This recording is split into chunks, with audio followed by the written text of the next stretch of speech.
ইয়েমেনের হুতি যোদ্ধারা কি সত্যি আমেরিকার বিশাল যুদ্ধ জাহাজ ডুবিয়ে দিতে পারবে?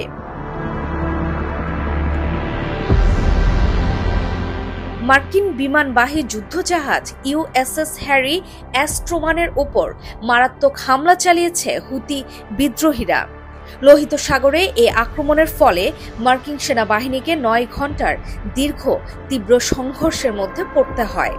এ আক্রমণে হাইপারসোনিক ক্ষেপণাস্ত্র ও ড্রোন ব্যবহার করে মার্কিন যুদ্ধ জাহাজের ক্ষতি করার দাবি করেছে হুতি যোদ্ধারা। হুতিরা এখন আমেরিকার বিমানবাহী জাহাজ ডুবিয়ে দেওয়ার পরিকল্পনা শুরু করেছে। এই অঞ্চলে মার্কিন যুক্তরাষ্ট্রের সবচেয়ে বড় যুদ্ধ জাহাজের ওপর এটি ছিল তাদের পঞ্চম বড় আক্রমণ।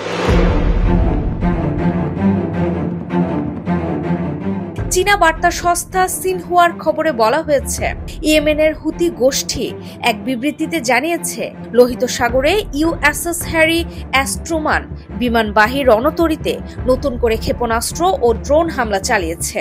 এই হামলা ৯ ঘন্টা স্থায়ী হয়েছে। আল মাসিরা টিভিতে সম্প্রচারিত বিবৃতিতে হুতি গোষ্ঠীর সামরিক মুখপাত্র ইয়াহিয়া সারি বলেছেন, লোহিত সাগরে বিমানবাহী রণতরীটি পৌঁছানোর পর থেকে এটিকে লক্ষ্য করে আমরা পঞ্চমবারের মতো হামলা চালিয়েছি। এ আক্রমণ ছিল হুতিদের জন্য একটি বড় মাইল ফলক। হাইপারসোনিক ক্ষেপণাস্ত্রের মতো উন্নত অস্ত্র ব্যবহার করে ইয়েমেনি বাহিনী তাদের সামরিক শক্তি দেখিয়েছে। এ অঞ্চলে মার্কিন সামরিক সম্পদের ওপর এর প্রভাব অনেক বেশি, আর তাই এই ঘটনা বিশ্বজুড়ে অনেক বেশি নজর আকর্ষণ করেছে। পরিস্থিতি বদলে গেছে। বিশেষ করে হাইপারসোনিক ক্ষেপণাস্ত্র ব্যবহার করে একের পর এক আঘাত হেনে হুতিরা যে তাদের সামরিক সক্ষমতার নতুন দিগন্ত খুলেছে তা স্পষ্ট। ইরানি পরমাণু পরিকল্পনার মতোই ইয়েমেনের সামরিক সক্ষমতাও দ্রুত বিকশিত হচ্ছে। মার্কিন বাহিনীর সর্বশেষ হামলার পর হুতিরা পাল্টা আক্রমণ করে তাদের ক্ষেপণাস্ত্রগুলো নিক্ষেপ করেছে, যার ফলে আমেরিকান বিমানবাহী রণতরীটি সরে যেতে বাধ্য হয়। এ সংঘর্ষের পর মার্কিন সামরিক বাহিনীকে নতুন করে ভাবতে হবে তাদের কৌশল নিয়ে। তাদের কিভাবে এই অত্যাধুনিক প্রযুক্তি মোকাবেলা করা উচিত তা নিয়ে গভীর চিন্তা করতে হবে।